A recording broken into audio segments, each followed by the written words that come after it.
नमस्कार दोस्तों। अभी एक आईपीओ आ चुका है, एंथम बायोसाइंस का आईपीओ है, जिसका जीएमपी अभी ₹113 चल रहा है और जो कि हमें एस्टिमेटेड गेन 20% का दे रहा है ऑन द लिस्टिंग डे। तो हम आज इसके बारे में डिस्कस करेंगे, एंथम बायोसाइंस के बारे में, कि आज इसका पूरा एनालिसिस करेंगे। क्या है इसके प्रॉफिट्स, क्या है इसके लॉस, और क्या ये आपको अप्लाई करना चाहिए कि नहीं। तो सबसे पहले हम एंथम बायोसाइंस आईपीओ के बारे में जानेंगे। तो ये सबसे पहले 2006 में इनकॉर्पोरेटेड हुआ था और इसका काम है mainly innovation revenue and technology focus, contract research, medical की फील्ड में ये है, और drug discovery, development and manufacturing process का इसका काम है। Company serves diverse customers including innovating emerging biotech firms. ये कंपनी फर्म्स वगैरह को भी सर्व करती है और लार्ज फार्मास्यूटिकल्स कंपनीज को भी ग्लोबल स्केल्स पे ये अपनी सर्विस देती है। इसका जो मार्केट कैप है अभी 31,867 करोड़, 31,867 करोड़ है, जो कि अपने सेक्टर से हाइयर है। और इसका जो रेवेन्यू है वो 18,044 करोड़ है। ठीक है, इसका सेक्टर आपको पता है फार्मास्यूटिकल ड्रग्स है। और जो अभी इसका जो ओपनिंग प्राइस रेंज आया है ये है 540 टू 570। तो इसकी और बाकी डिटेल्स की बात करें तो ये इशू प्राइस आपको पता है 540 से लेके 570 पे है। इसमें लॉट साइज रहेगा 26 शेयर्स और ये है sale type offer for sale. ये दिक्कत है इसमें, ये अपने पूरे कंपनी सारे जो शेयर्स हैं इसमें ऑफर फॉर सेल पर है। टोटल इशू साइज है जो 5 करोड़ अप्रोक्स 95 लैक्स के आसपास है। और इम्प्लॉयज को डिस्काउंट है 50 का। और ये एक बुक बिल्डिंग आईपीओ है और लिस्टिंग एनएससी बीएससी पे होगी। Share holding pre issue 55 lakhs, ये सब आप बाकी देख सकते हैं, है ना। अब इसकी मेन डिटेल्स की बात करें, रेवेन्यू। तो इसका जो रेवेन्यू है हम देख सकते हैं 3 साल में पिछले बढ़ा है। 1,056 करोड़ था 23 फिजिकल ईयर 23 है में, और 14,019 करोड़ था 2024 में, यानी 18,044 है फिजिकल ईयर 2025 में। ठीक है, तो इससे हमें पता लग रहा है कि कंपनी ने ग्रोथ तो काफी अच्छी दी है। इसमें अप्लाई किया जा सकता है इस हिसाब से देखा जाए तो ये एक अच्छा फैक्टर नजर आया है अभी तक। ईबीआई टीडीए ईबीटेडा की बात करें तो ईबीटेडा भी अच्छी खासी ग्रोथ देख रहा है हमें। 446 करोड़ फिजिकल ईयर 26 में, 519 करोड़ 24 में एंड 683 करोड़ 25 में। बाकी चीजें जैसे प्रॉफिट आफ्टर टैक्स की बात करें तो 385 करोड़ फिजिकल ईयर 23 में, फिजिकल ईयर 24 में भी 367 करोड़, थोड़ा सा कम हुआ, और फिजिकल ईयर 25 में 451 करोड़। प्रॉफिट आफ्टर टैक्स हमें अच्छा दिखाई दे रहा है कंपनी का। और असेट्स की बात करें, असेट्स भी हमें ग्रो करते हुए नजर आ रहे हैं, जो कि 2014 करोड़ थे 2023 में, और 2025 के आके 2,807 करोड़ हो गए, जो कि हमें अच्छा बताता है कंपनी की। बाकी और डिटेल की बात करें, अगर इसको हम कंपेयर करें अदर कंपनियों से, जो इसकी सेक्टर कंपनीज हैं उससे अगर कंपेयर करें, तो इस आईपीओ का जो मार्केट कैप है 31,867 करोड़, इस सेक्टर में लगभग 11,000 है, तो इससे ऊपर है। और सन फार्मा इसमें मेजर कंपटीटर है, तो इसका है इसका ज़्यादा है, और डेवी का भी ज़्यादा है, और इन सब का थोड़ा बहुत ज़्यादा है। तो इसको आईपीओ को देखा जाए तो सेक्टर के परफॉर्मेंस से तो कम है, पर फिर भी एवरेज देखा जाए बाकी चीज़ों को देखें तो बढ़िया है। इसका अगर पी रेशियो देखें, पी रेशियो हमें अच्छा नहीं लगा इसका। इसका अगर देखें 70 बहुत ज्यादा लग रहा है। अगर सेक्टर का देखें तो 52 एवरेज बताया जा रहा है। लगभग डेविस लेबोरेटरी इसका 83 है। तो यहाँ पे हमें लग रहा है कि पी रेशियो है जो बहुत ज्यादा है, जो कि नहीं होना चाहिए। सिप्ला का अभी 22 है, तो अच्छा नहीं है। डेब्ट टू इक्विटी रेशियो ठीक ठाक है, 0.025, 0.43। बाकी कंपनियों का भी इतना ही है, 0.01। ठीक है, तो हम इसमें पी रेशियो और मार्केट कैप को देखें थोड़ा सा, तो थोड़ा इसका कम है। रेवेन्यू की बात करें तो इसमें है 18,444, और सेक्टर में बात करें तो एवरेज है लगभग 1,300। तो बाकी जो मेजर कंपनीज हैं इनका तो ऑफकोर्स ज़्यादा ही है, पर डीवीएस से भी इसका कम है। तो अगर देखें तो ये बाकियों से भी रेवेन्यू में थोड़ा सा कम है सेक्टर के हिसाब से। प्रॉफिट आफ्टर टैक्स में भी ये रेवेन्यू में सबसे लगभग कम जा रहा है। सेक्टर का एवरेज देखें तो 194 करोड़ है, उससे तो लगभग ज्यादा है। फिर भी ये कंपनी ठीक ठाक प्रॉफिट जनरेट कर रही है अपने लास्ट ईयर में। और थोड़ा ओवरव्यू दें, ये सब तो हमने बात कर लिया, सेट्स भी ग्रो हुए हैं, रेवेन्यू भी ग्रो हुआ है, प्रॉफिट आफ्टर टैक्स भी अच्छा है, एबिटेडे भी, नेटवर्थ भी आखिरी में ग्रो हुई है, रिजर्व्स एंड सरप्लस भी इसके अच्छे हैं 2228। और टोटल बोरोइंग, अगर टोटल बोरोइंग की बात करें तो सबसे पहले 2023 में इसके पास 125 करोड़ थी, और फिर 232 थी, फिर 108। ये थोड़ा नेगेटिव पॉइंट है।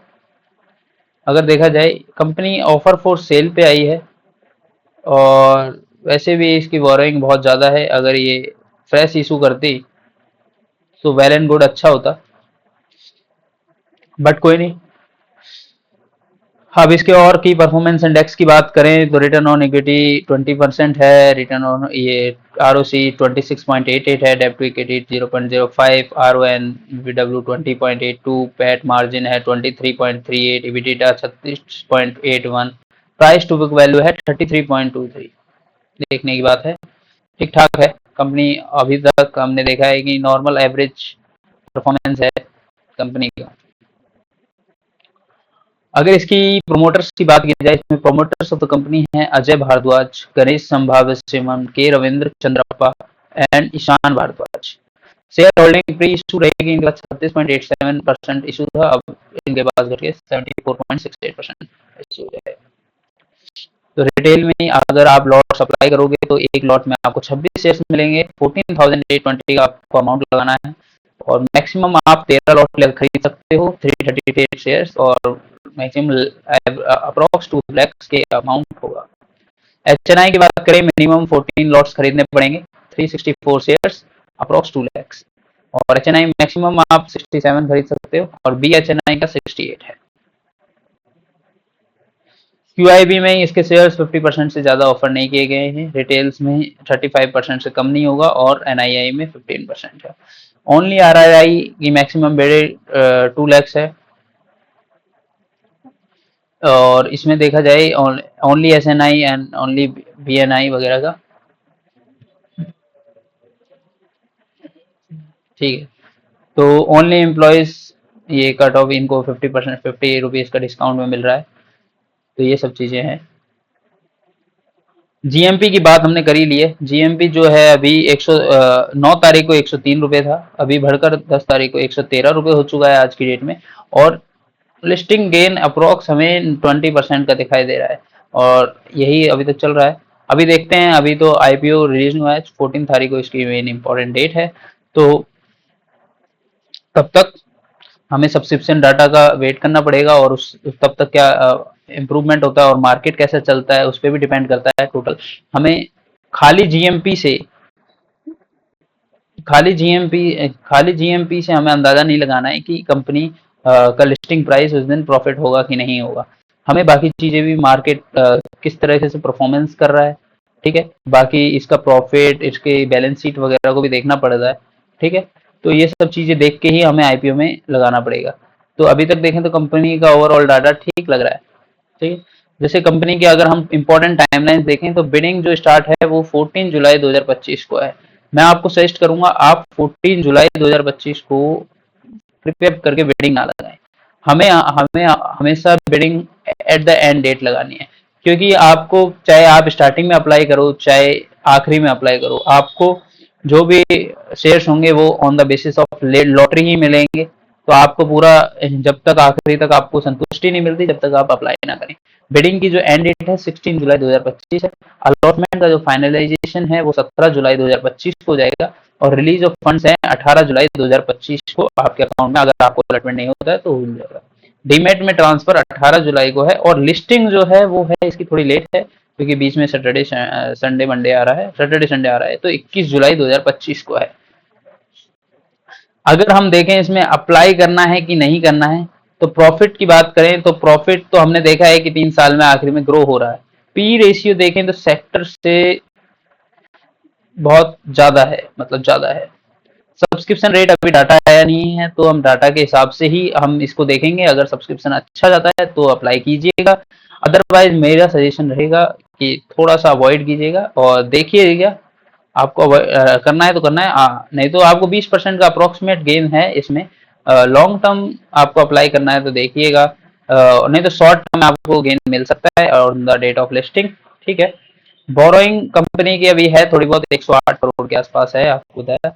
जीएमपी में देखे तो प्राइस अब ऊपर की तरफ जाते हुए नजर आ रहा है। तो ओवरऑल हम रेटिंग दें इस हिसाब से, प्रॉफिट की रेटिंग दें +1 तो 5 में से।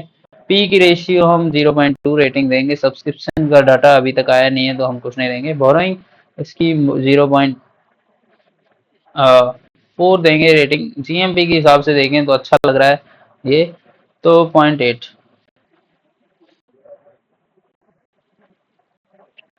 0.8 देंगे। तो ओवरऑल हमारे हिसाब से 2 4 6 8 से 14 लगभग 5 में से हम इसको 2.8 की रेटिंग के अप्रोक्स देंगे। ठीक है, बाकी डाटा आप सब्सक्रिप्शन के बाद देखिएगा। ठीक है, तो 3 स्टार की अप्रोक्स रेटिंग मानिएगा। तो आप इसमें अप्लाई करना है कि नहीं, आप कर सकते हो। और आपको अगर प्रॉफिट चाहिए on the day of listing, आप जरूर करिए। इसमें आपको अप्रोक्स लगभग 10 से 20% का प्रॉफिट मिल सकता है। अदरवाइज आप इसको लॉन्ग टर्म के हिसाब से अगर करना है तो आपको आगे की परफॉर्मेंस, कंपनी के परफॉर्मेंस वगैरह पे फोकस करके आपको इस पे रखना है। ठीक है, थैंक यू। हमारे इनसाइड मनी को आप सब्सक्राइब कीजिए ऐसी ही वीडियोस के लिए। और हम बहुत सारे अपडेट्स लेके आएंगे, फाइनेंस से लेके शेयर मार्केट से लेके आपको बहुत सारी जानकारी देंगे, गवर्नमेंट स्कीम्स वगैरह, और anything to improve your finances. We will do anything. So subscribe to us, please. We are new channel here.